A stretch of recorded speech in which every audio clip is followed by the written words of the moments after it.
This is a race for county supervisor for this district. We'll operate under the same format of questions, a minute and a half. People need a bit more, give them a little bit more time, under 30 seconds. Again, we'll have a summary statement at the end.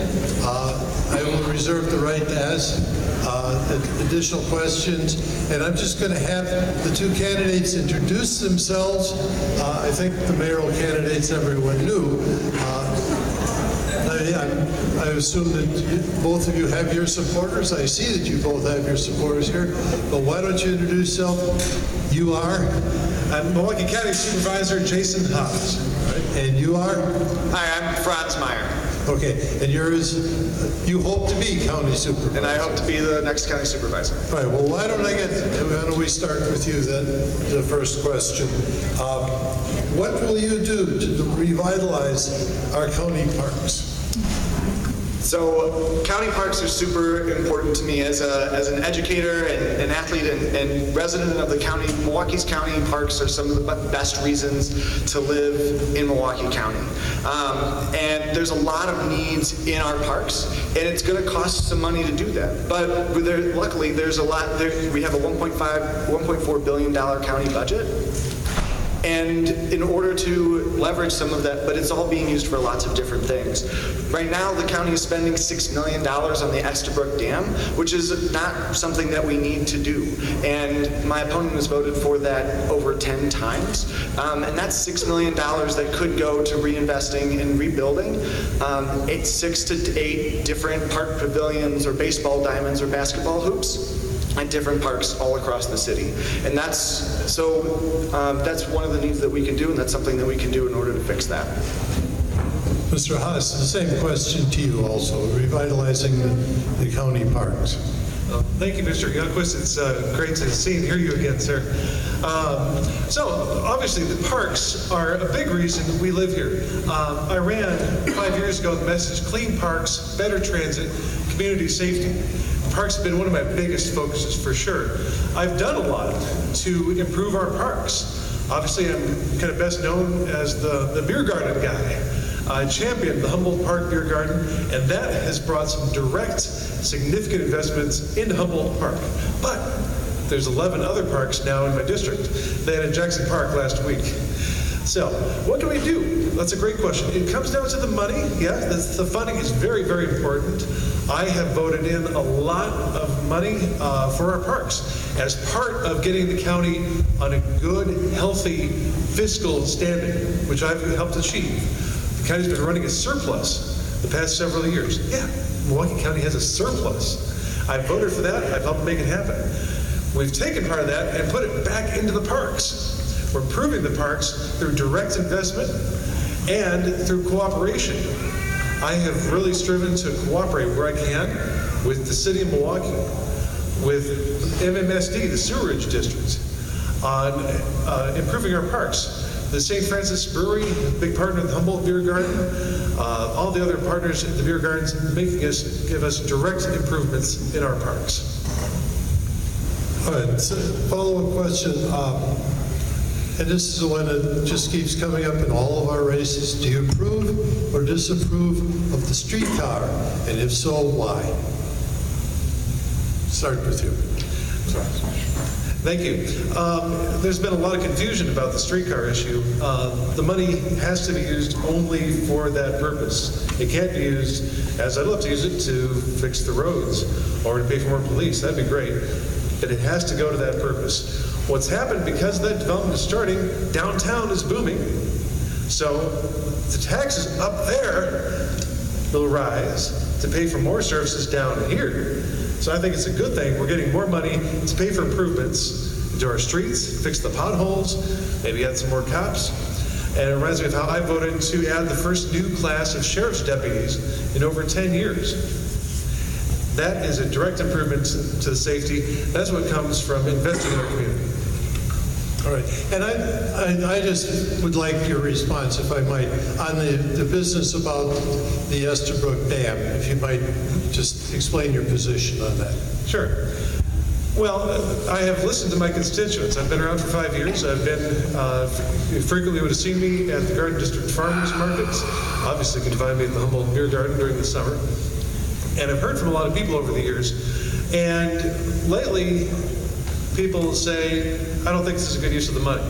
So that's why I now say, Wayne, I don't support the policy. Yeah, I voted for it. But this is the only country, I think, in the world where a politician can be accused of listening to his constituents and changing his mind on an issue. That's something I think I'd like to say, I have listened to you. You say don't do it. I say, as you say. All right, thank you very much.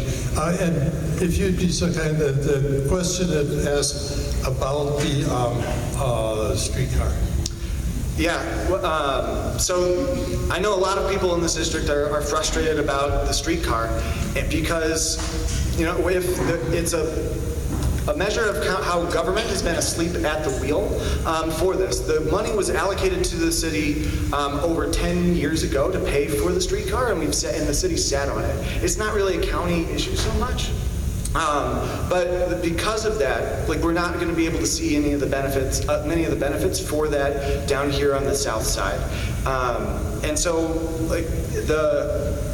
it's really frustrating to see the county government and government not taking advantage of the resources available. And the Estabrook Dam is another example of us spending money on something that's not really necessary. I'm glad that my opponent has come to see that the Estabrook Dam is a bad idea and one that doesn't pay for the things that we need. But it's pretty lucky that he's decided to change his mind on that right before the election season, especially after having voted for it 10 times in the past. And so, I'm opposed to the Estabrook Dam. I'm frustrated by the streetcar because it's not going to be able to come down to the south side. We're not going to be able to see any benefits for us down here on the south side for many, many years to come. And that's really frustrating. And so that's my position on the streetcar. All right, thank you very much. Now, the next question that various community groups are asking about, what are your thoughts on community-based residential facilities being built in residential areas, especially in this district? Yeah, in particular, I think this question is really directed about the community group home at Uncas and 3rd. And it's really frustrating to have that be built in our community without people knowing about it, without being told about it ahead of time, and being kind of surprised by it. When I think about that issue, that's really frustrating, and I would like to see that be different and have much more transparency in our county government talking with people about that. But when I think about that, it's not like we didn't know a long time ago that they were going to close the Milwaukee County the mental health complex, and that we were going to need places for those people to go. And so that's a place where county government needed to be more transparent and more communicative ahead of time, because we could have headed this off in the past by communicating with people and talking with the community when we knew that the Milwaukee County Health Complex was going to close, and finding a place for those people so that they knew ahead of time. All right, thank you. The same question. Yeah, thank you, Wayne. What has happened, folks, on West Uncas Avenue, about 4th and Uncas, the land there, remember, this beautiful wooded lot was purchased by a private contractor who, using county money, which I could not vote on because of the law that Chris Abley had gotten passed in Madison that took power away from us. He could do this all behind the scenes, and he did not tell the neighbors that this facility, this outsized commercial facility, would be built on their cul-de-sac. This has been a giant problem because the neighbors were told, oh, don't worry, this will be people with dementia, they'll be peaceful, etc. There will not be any sex offenders placed there. Well, a couple months later, the contractor emailed the neighbors and said, yeah, there's going to be a sex offender there. So the neighbors who had no chance to consent to this, no chance to object to it, now we're being told that what they thought was the truth was not the truth. And there's not going to be a sex offender house right there on their block, and there's nothing they can do about it. I'm happy to say I have gotten a law passed this last week that will have the sheriff's office notify the county board when a sexual offender is placed in Milwaukee County. So your supervisor will get notification, and I can pass it on to the Uncas Neighborhood Association and the Garden District. Right, let me just follow up on a related topic since you brought it up. And this is the question about the changes in the county board. How do you see, do you think this is going to work well and be a good thing, or is this going to add to any issues of dysfunction on the county level? Well, what's happened, folks, is that starting in April, my pay will be cut in half, and the supervisors will get no benefits for their work. So it's an attempt to basically make us just show up to vote. And it's going to be really hard then to have the level of community engagement that I've enjoyed. Actually, I live a bit east of here, but I've spent most of my time, I think, over here in the Garden District, in the 13th Aldermanic District, working on big community improvements such as the Green Corridor at 6th and Howard. That's all county land. And I was able to meet with the neighbors, meet with the city, meet with MMSD to make that all happen. I have enjoyed a lot of the evening meetings I've been at and a lot of the daytime meetings I've been at, but it's going to become a challenge, yes. I don't think it's going to be good for the board and community relationship. You know, if I have to be going to evening meetings at the courthouse, that means I get less time to be with my neighbors at their community meetings. I don't think it's going to be very good for the board community bond, Wayne. And as distressing as that was, that's reality now. So I'm going to be prepared to deal with it. I'm going to stay involved with the Garden District, with many of my friends here, as I've been the past 5 years. Thank you. And what is your perception of this change? Is this good for the county or not? You know, it's really frustrating that the county doesn't have the opportunity to dictate its own destiny in these kinds of things. And I wish that were the case. But as an elected official, it's not only like a job, but a lifestyle in order to take on that responsibility and take care of and be the representative of the district that one is a part of. So, like, while and that's what I want to be able to do is make sure that even though I'm going to be able to work and pay my bills, I'm also I know I'm going to be able to dictate and use my time to deliver on behalf of my district.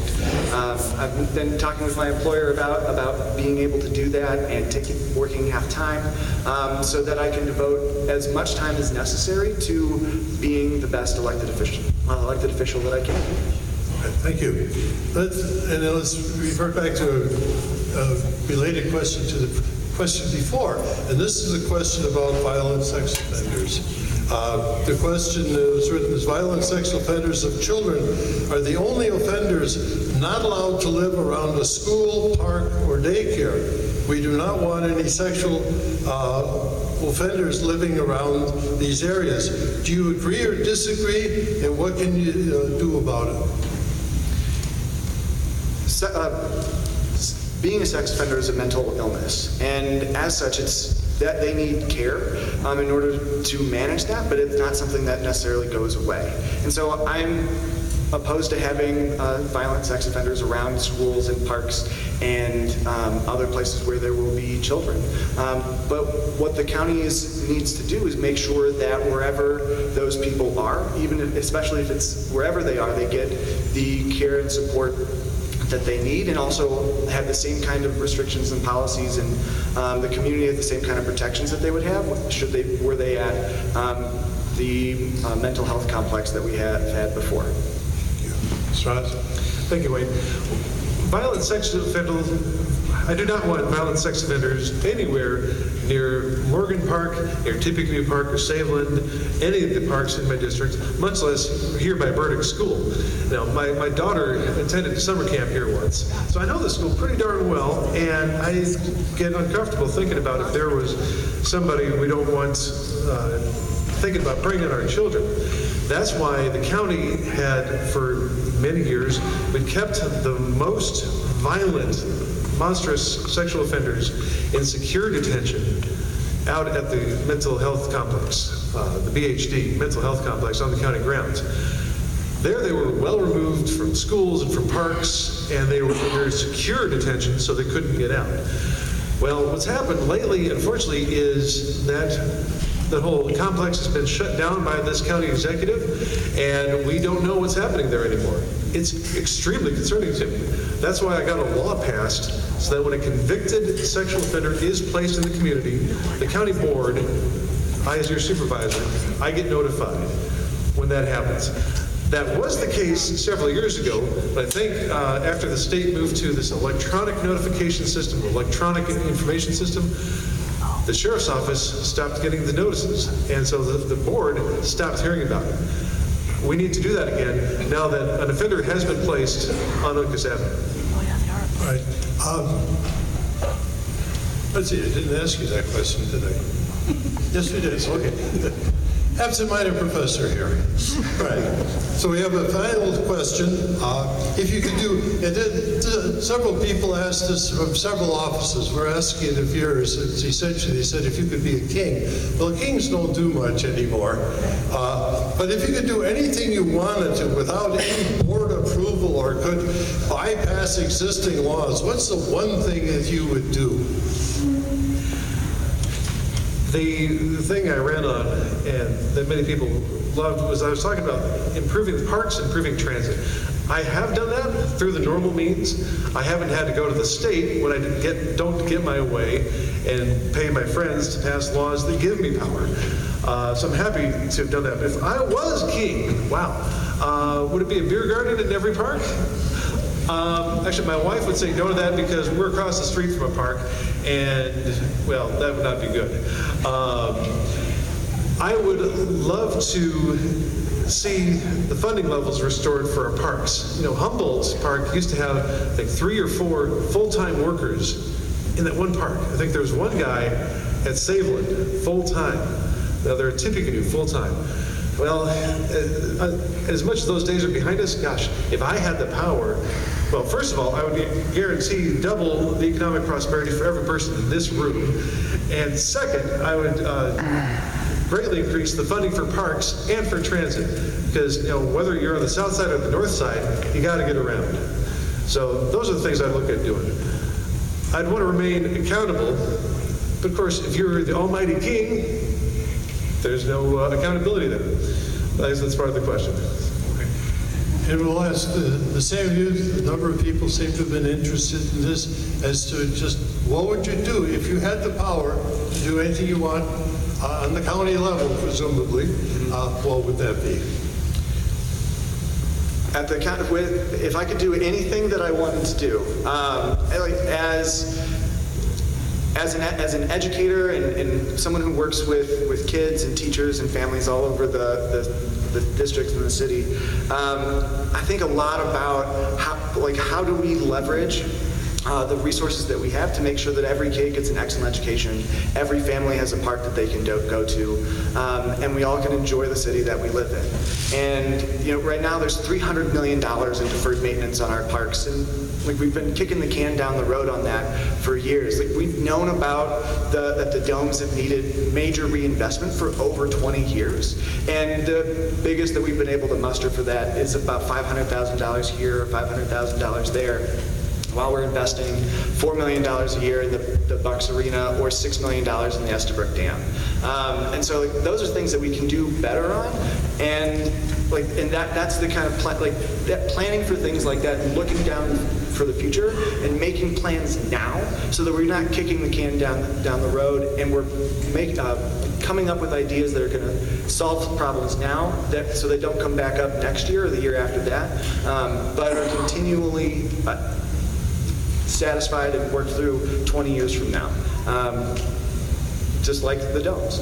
And I guess this is going to be a question that I'm asking, because there's been a lot of pressure on the county as a level of government. You've had pay reduced, the terms in office reduced, talk about selling off certain assets like the airport at one point. Is the county government no longer a useful level of government, or is it one that we should be very careful to preserve because it does